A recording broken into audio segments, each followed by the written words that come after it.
Welcome to another episode of the Programmatic Digest podcast. I am your host, Ellen Parker, and I have a special guest. I got to hear him speak at the Navigator conference organized by the Beeler.Tech team in New York this past November 2023.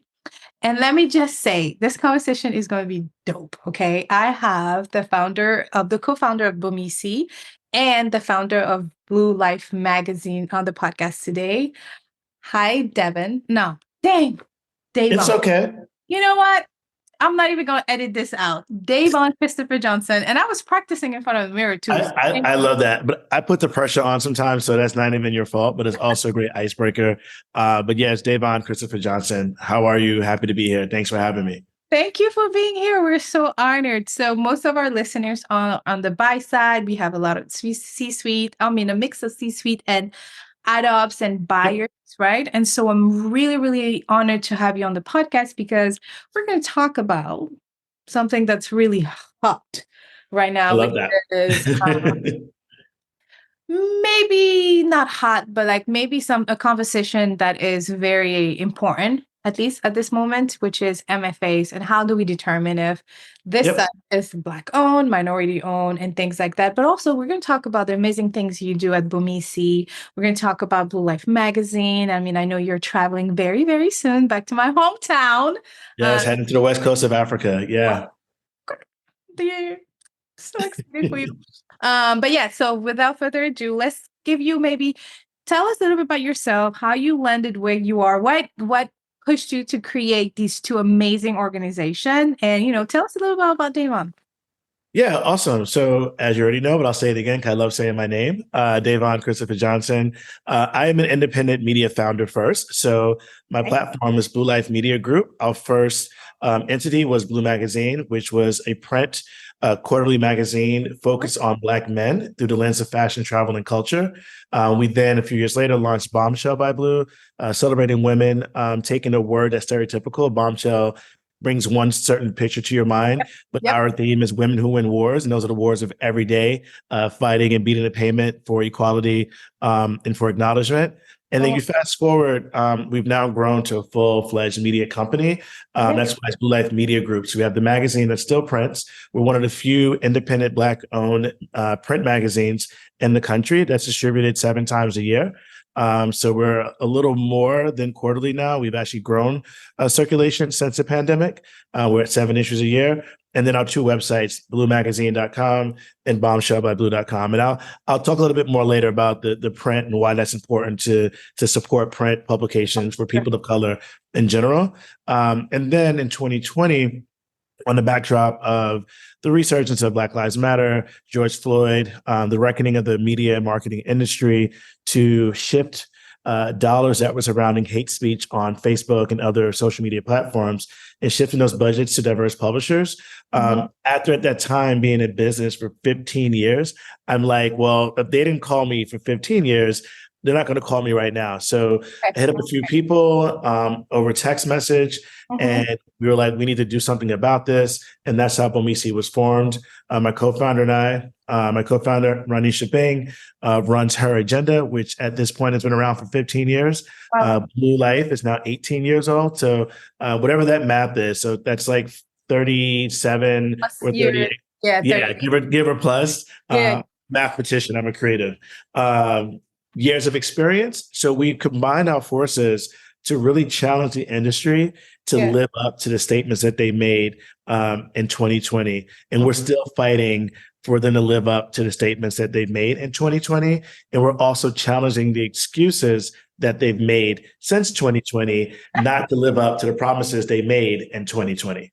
It is not a funny subject at all. It's absolutely serious, but I am smiling because on stage when you were talking with Vox and Grouchy from allhiphop.com, he asked you a specific question, but I won't let you answer until later on. But y'all stay tuned to hear DéVon's answer when Grouchy asked him, like, what do you have to say to companies that are saying, oh, we don't have the budget for diversity? So y'all stay tuned because we're going to get to that whole conversation about MFA and whatnot, and really had to have conversation, right? Because so we're not really calling out, we're calling in the wise word Aisha White. But I want to preface that, it was a genius answer, and I really appreciated that. So getting back to you and who you are and your identity. And so I really, again, I appreciate your story, because I think we heard of it, of stories like this, but we don't Yep. see it directly impacting us. And Yeah. so I think really understanding like some of your journey is important for buyers like myself, but also for people in general, period. Yeah. Like, a job comes and go, like who you are says a lot about who you are and what you do. And it's important to understand that side of your story. Yeah, it's super important. I mean, I think the buyer publisher relationship is super important, right? But I think the buyer, because the buyer sits in between what the brand wants, Yep. what the agency can do, and what the publisher can, participate or execute on behalf of the media plan. But in that, we've got to have trust, but we also have to have the desire for something new, creativity, and the guts to challenge what's already existed, right? And I think I've been lucky that so prior to starting my company, I worked in music marketing. I worked at Def Jam Records, worked at Atlantic Records, worked at Universal Records. And what I found the most important at those places was the brand, right? The brand had currency. So whatever meeting myself or anyone went into, you had the weight of the brand and respect of the brand entering those meetings. So I knew from the beginning the brand had to be respected. So even though Bleu was small, I wanted to make sure the brand was quality. So anyone sees a copy of Bleu magazine and picks it up. There are people who have coffee tables full of Bleu magazines from 10 or 15 years ago, because the quality has always been there. So we made sure that we never, fell short on quality, even though we were small. And that's the first thing that we did when we sent copies to agencies. They always say, your circulation's small, never heard of you before, but the quality is really good. We're going to take a chance on you with this little budget, and gave me peanuts, right? But what I did with those peanuts was give them way more than they expected, right? And I delivered a quality to the campaign that didn't exist before, and also access to a community that's so hard to reach, and that's Black men. I'm a Black man myself. Most marketers miss the mark on communicating with me. Where they communicate, how to communicate, the images they use don't really reflect myself, my environment, my friends, or my community. So I wanted to make sure I created the answer to that, right? I didn't want to complain about what wasn't working. I'm a solution-based person. Yeah. So that's where that came from. So you fast forward that to where we are now. I always mark diverse publishers or minority publishers as a high net worth community that costs more and requires more attention to engage with. And I think that's super important, right? Because if we just want to throw any random average budget at whatever, well, everyone's trying to reach a minority or diverse or multicultural audience, right? That's not going to work. Right. You can't just, put a Black guy in a commercial and like, oh, okay, he'll buy the product. Like we're not idiots, and we've been lied to so many times before through the images that media has used. So we're way more intelligent and informed than ever before, right? We see how marketers have used our parents, grandparents, great-grandparents, great-great-grandparents. The history of Black bodies in the U.S.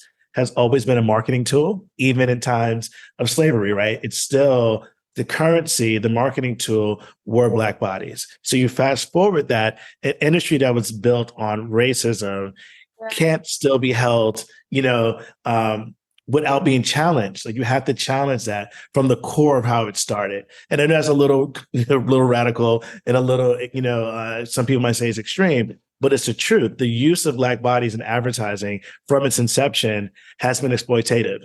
So how do we counter that in an industry that's been used to a certain system? And that's why BOMESI exists. BOMESI exists to challenge that, but also create solutions, right? Because I've already identified what the problem is. I identified what the core, the historical core of why there's discrepancies in advertising. So we know that. Put that on the shelf. That's there.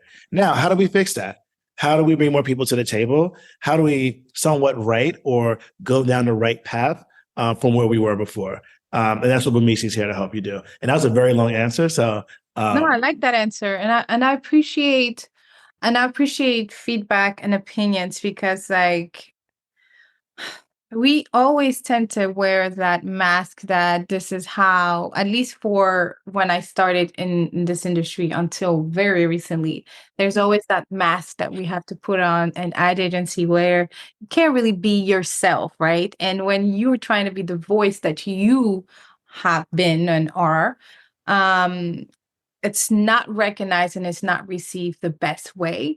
And so in conversation, at least on the buy side, I've come across, even me, I'm the first one to say it, I've come across the fact that I will be sitting down trying to voice this matter, trying to be like, actually, we can't just throw yep. anybody in this type of conversation or just say anything or just target or exclude anyone's identity just because we're trying to reach this and that, and was not received very, very well. And Yep. so on that matter, I really appreciate like it is what it is at this point. And there's so many people that are still in this in this situation. And maybe that's a little segue from today's conversation, but I have a question where I think it was a couple months ago on LinkedIn, okay? And I'm going to paraphrase really quickly here, but it was a gentleman who said that he had a mentee that was black. It was a black man, a black guy, and working for predominantly white ad agency.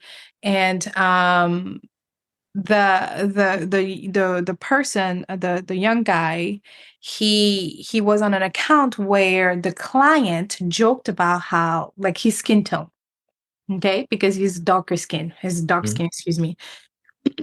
And it was not funny, obviously, to the gentleman in question, to the young guy.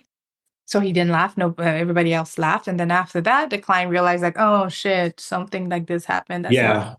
Yeah. And so and so the manager of the young guy at the ad agency, again, nobody else looks like him. Okay, asked this young guy to call the clients back or the brand back that made that racist comment. Let's be real, to make them feel comfortable, okay?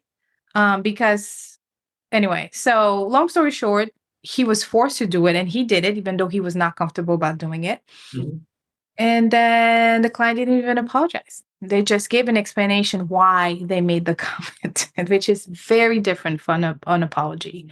And Yeah. so what's the point of view on that for that person that is in that young that guy's steps, right? That guy's, Yeah.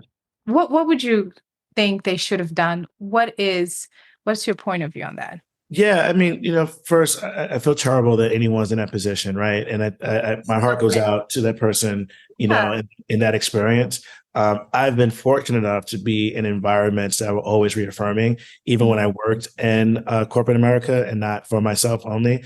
I had those environments, and it was just interesting that I would hear stories of my friends and my peers that didn't have that same supportive environment that I had. However, and because of that, my ammunition is a little stronger if I was in that young man's position, because I have the history behind me of being supported that he didn't have. Mm, Unfortunately, okay. my story is less common. His is more common. And the sad part is that he had to make the person that made him feel bad feel better about making him feel bad. And the environment he was in supported that, right? Like, oh, he didn't mean it, so make him feel better about hurting your feelings. Yeah. For me, and this is probably a very privileged statement to say, I would leave. I would leave that Yeah. environment. However, there's another side of that conversation is you stay and you fight, right? You don't leave. You Yeah. become a change agent within the organization. And I think the best advice I would give that person, especially in 2023, to find support outside of that company. So he has a community of support. So if it comes up again, he does speak out, or he refuses to make the abuser, feel better about abusing him, right? 'Cause that's basically what that is, right? He has a network outside of the organization he can lean on for either a new job, hire an attorney to sue them, reach out to HR. But that signals a different problem, I think, also within agencies. I think Mm. it's more diversity on decision-making level, the account management, the media buyer level, then the rooms by default become diverse. So the conversations become diverse and inclusive. And Mhm. that tone begins to shift. But if you have a group of Mhm. non-women, non-Black people, non-Hispanic in a room making decisions about that group, Mhm. Mhm. then you're going to always be a miss. I have a bunch of friends who are third generation Latino community. They speak English as a first language, not Spanish. But most marketers that they say, oh, we need to reach the Latin community. Let's do a commercial in Spanish. Well, my Yeah. friends don't even know it's happening on the screen per Oh, se. sure. Because Sure. English is their first language, right? Yeah. And also different dialects of Spanish within the Yeah. Latinx community. So missing the mark again. Oh, for sure. And I like this example because my maiden name is Fernandez. Okay. And Fernandez can come across Hispanic or Portuguese. I'm originally from Senegal, but my Yep. family is from Cape Verde. So Fernandez is my maiden name. Yep. And yeah, I remember receiving, even on Spotify, I'm calling y'all out, Spotify receiving Spanish ads about, I don't know, H&R Block or brands first of all, Mhm. I don't use. And I used to be like, I wonder why. And then my husband was like, well, this account is under your original email, right? With the Fernandez. So, oh, that's why. Yep. Because The assumptions. they're the assumptions. And anyway, so I think it's thank you for sharing because I don't know how much I can say this, but it's really, really, really important to diversify your surrounding. And I always say that it starts with you at home, but that's how you transfer into your workplace. And that sometimes you just have to lead with compassion and just look at the person. Absolutely. And if you have bit your tongue in the if it's uncomfortable for us to talk about this stuff, then keep listening because most likely you should be listening. Okay. Absolutely. It's okay to not know. And the best way to be a leader like that, and I just read it on Brene Brown's book. She's like, just listen. You can actively participate by listening. And that's how you become the ally. That's how you become the person that can stand up for that other person. And that's how you become Absolutely. change. Yeah. And listening means don't listen preparing your defense. It means Oh, actually listening and hearing what the other person is saying yes. and then maybe responding, but don't assume their statements about you and you're developing. What's that song, Joni Mitchell? I bet you need the songs about you. Like the statement, unless you have internal guilt around Yeah. these sort of points of view, right? You should be an active listener, hear what they're saying, and providing feedback or solutions to it, not a defense of why what they're saying is right or wrong. It's interesting also that people think diversity means you're moving something out to be replaced with something else. And Oh, diversity means you're expanding the room, you're adding more seats to the table, you're putting the blinds up, opening the windows, whatever that is. It doesn't mean we're shifting anyone out. And mm, I think that's a really important thing that marketers at agencies and brands or the white guy at the table needs to understand. No one's getting rid of you, right? They're just saying, hey, you've had this space for so long to yourself. Wouldn't it be great to have some friends over and let us all enjoy the party? Like that's the thing. I think that's missing. This isn't diversity pushes are not a replacement of any set demographic. It's making the room more interesting and more diverse. yeah, and I love what Beyonce mom said about it, Tina. She said, being pro-Black doesn't mean that we're anti-white, anti-Hispanic, anti-Asian. It's just like we love us so much. And because our voice were tamped for so long, that's how it comes out today. But just because I'm pro-Black, it doesn't mean again that I'm anti-Asian, I'm anti this or that. And that's not, and I love what you just said. It's not of like, give it to me so I can give. It's just like, let's just be inclusive, truly all around. And I think I'm going to use this opportunity also to talk about BOMESI and that I know you touched briefly during your intro, but like talk to us about like really the fundamental like the mission behind BOMESI and how you're helping today and like some of the most recent events that have happened and the next one actually that's coming up. Absolutely. And this is part of the thing where it's like you identify the issues, right? So everything we said prior to this moment have been identifying some of the wrongs or missteps in the industry. Got it. This part now is really about solutions, right? So BOMESI stands for Black Owned Media Equity Sustainability Institute. All of those words were chosen intentionally and they all have meaning behind it. We sit on three principles. and it's ecosystem, education, economic empowerment. Ecosystem is the first thing that we did. We built a community of just two of us that co-founded the platform. We're at 241, majority 51% or more Black-owned media outlets. However, we do have AAPI, Hispanic, LGBTQ, and women as subcategories of that group because intersectionality happens within diversity too. Of course. The second, education. We spent 2 years talking to publishers about successes they've had and things that didn't make the mark, or failures they may have had or missteps, and then also agencies and brands. At times they had tried to work with diverse publishers and it didn't work out for them. We want to really learn both ways so we can create these solutions. And then the last part is economic empowerment. And that's when, we're coming to agencies and brands, pitching, doing RFPs and doing deal flow. But what's important is that we didn't start with the money. And I think what you'll find different with BOMESI is that a lot of these diverse initiatives after 2020 saw these pledges at a certain amount, a dollar amount, and went for the money. We were like, well, there's no infrastructure, and there's no community. So why I think our environment is one of the best environments to address diversity, not just Black, for all minority groups, is that we start with community first. We consider ourselves not an ad network. We consider ourselves a community of independent media publishers that come together at times for deal flow and for scale, but more importantly, to grow and educate the community within. So that's super important. One of the first things that we did was an accelerator. The BOMESI Accelerator is on its second cohort. We graduated 7 dynamic publishers from all different levels of media ownership, some with lots of traction, some with, just starting out. And we just started our second cohort that graduates in January at CES. And we'll be doing an upfront at CES with a few of our partners. But I will name that GM, so General Motors stepped in very early on to support this effort. Again, aligning ourselves with brands that have made public statements, but put action behind the statements. So GM, like other brands in 2020, said they want to support diversity. They earmarked some dollars around that. And they also went on a listening tour to figure out what worked and hadn't worked and how to become in a partnership to grow it. And ecosystem building was one of the main things. And now we're at 14 now viable media outlets. We will be at 14 in January, media outlets that can take on programmatic or direct advertising partnerships. And then we do a Black-owned media weekend. We've done it twice in Tulsa, Oklahoma on Black Wall Street. Super significant. 2021 was year 1 for us. It was also the 100-year anniversary of the Tulsa massacre. So we wanted to align ourselves in a space that has such deep-rooted history in the Black economic narrative. And the foundational support that Black environments or Black Wall Streets all around the country did. And it was so surprising to me that so many people didn't know about Tulsa and the race massacre. Like, I've known since I was 9 years old. So I've spent a lot of time in the library. I love learning growing up.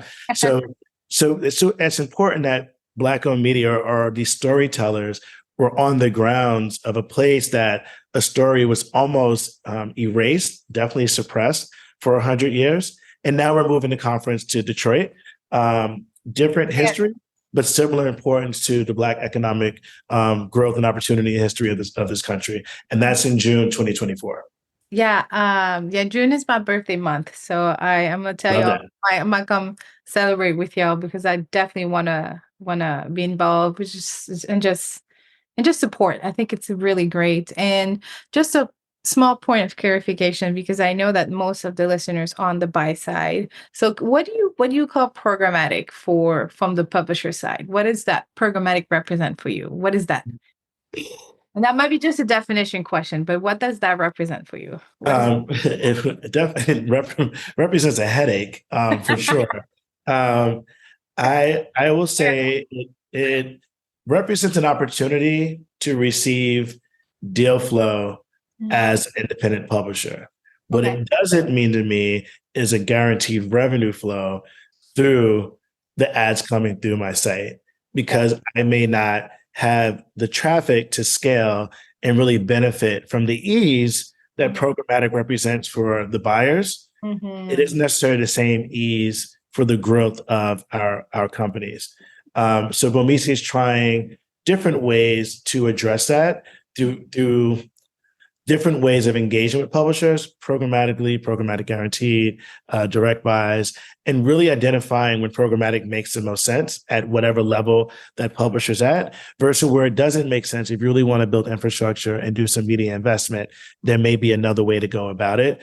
But we do understand that programmatic is the future-ish of the media industry because every new technology is a future, right? And so the future shows up and there's a new technology, right? So the programmatic is a future-ish of this moment of media.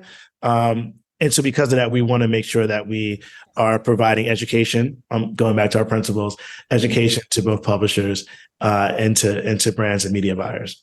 Got it. I think it's really important for us to clarify because, again, from a buy side perspective, programmatic represent open internet, open exchange, and there's been this big conversation the last year in terms of the quality of the open internet versus the quality of private deals.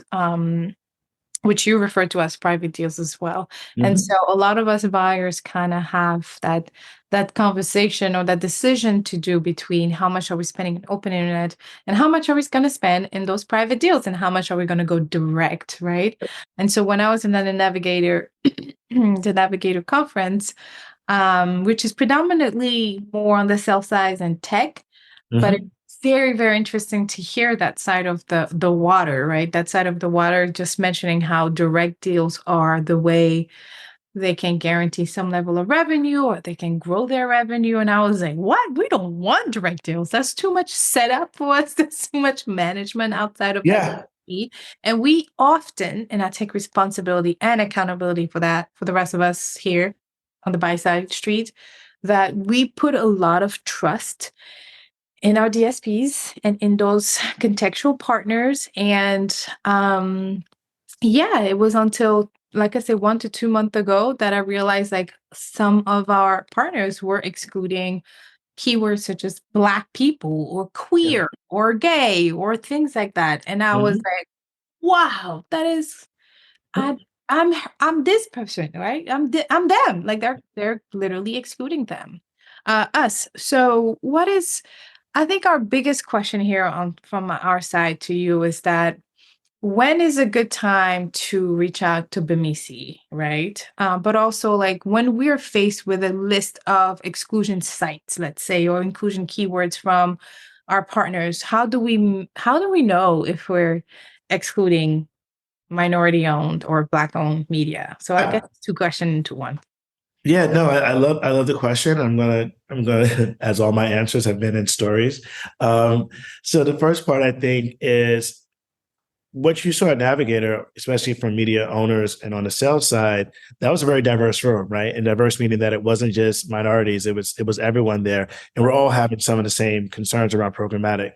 I'll say the first part is that understanding the barriers that existed before programmatic became the ease and the standard for buyers, if we haven't addressed that, then even though this new ease of buying media for you guys is there, it doesn't mean us receiving those dollars has gotten any better. That hasn't been addressed yet. We haven't addressed infrastructure, and we haven't addressed what you just mentioned, MFA and block lists and all of these barriers that exist. And even words like slay, or, one of my platforms is called Bombshell by Bleu, about women being dope and amazing. And the word bomb is, listed as a keyword to block, right? So my entire site, not even my content, gets blocked because of the word bomb. If any article contains the title of the company, then that gets blocked from deal flow, even though we're not promoting war or bombing people or anything like that. And as far as like who or when to reach out to BOMESI, I think the moment you decide that you're going to run a media campaign, whether it's programmatic or direct, reach out to us and have a conversation. And we will give you information, unbiased information, because we are a nonprofit. So we're not beholden to anything but transparency in what we do. And we can have a very candid conversation based on the research we've done, the conversations we've had with our publishers and our content creators around what has worked and what hasn't worked, and when they have or have not found success in programmatic buys. I do understand the ease and the thought process behind this open internet and thinking there's transparency there. However, the same systems that have always existed to keep certain people out, certain people in, still exist when it comes to media. So as open as the intention is, or inclusive as the intention is, for the buyer side, it isn't the same for us on the sell or the publisher side. Yeah, for sure, for sure. I definitely get that. Okay, so one last question, a question I asked earlier. So during your panel with Grouchy and Vox Media, he asked, or somebody asked, and I'm paraphrasing, like, what do you have to say to those companies, to those ad agencies that are saying, like, oh, we don't know if we have budget for diversity, or we don't know if we have budget for this right now. What was your answer? I love it. I'm about that life, and I would love for my I, people to hear it. I'm going to paraphrase myself too, but like, Yeah, one, of I course. mean, the short answer is like, that's a lie, right? And two, the future is diverse, right? If your goal as a marketer is to sell more products or create more customers, and you know mathematically that the future is more diverse, and you're still choosing not to put your budget into diverse marketing, then you're choosing not to be diverse. You're not actually wanting to be a diverse company. You don't want to spend diverse dollars. You actually don't care about diverse media. You're just making statements for a public stance without putting it into practice. So the first step is to really look at, your company, your agency, your position, your track record, whatever that is, and Yeah. decide, am I really aligned with this mission that the brand and agency set around diversity? Because if I am, and if I want new customers and I want to sell more products and I want to be a future company, right? Not just a today company, but the future of our country is diverse. All your future customers, all your organic growth, all your future sales lie within diversity. Those are the facts, right? That's not opinion, not hyperbole or anything. Those are the facts. Then why are you still choosing today not to invest in your future of your company? I mean, what else? How else can we end this conversation? I mean, for real, like, we're so honored you got to drop by. I feel like we need to have a part two of this conversation, because there's so much more to say. And like, the long story short of it all is, like, if there's one thing you need to remember, is that if when in doubt, reach out to BOMESI. Reach out to BOMESI, and we can help. We can help support all other, communities or marginalized communities. The same sort of structure. I mean, I honestly, and I hate to really bring it back to this, but America itself has a problem with dealing with non-white people, right? That's historically. So how do we handle that? Because that's been the marker of how we dealt with every other non-white community, whether that's API, whether Hispanic, whether that's LGBTQ, whether that's women, whether that's people, veterans, disabled. Every other group is a a byproduct of how they're treated. It's how Black people were treated. So if BOMESI can help you fix that, we can also help you fix all the other discrepancies in how you engage with communities that are diverse. Yeah, and sometimes as easy as just consulting with that team, right? Like, you have questions, pay them up, okay? Because I believe that everybody's time is precious and we have to honor them. And so reach out to BOMESI. DéVon's information would be in the show notes.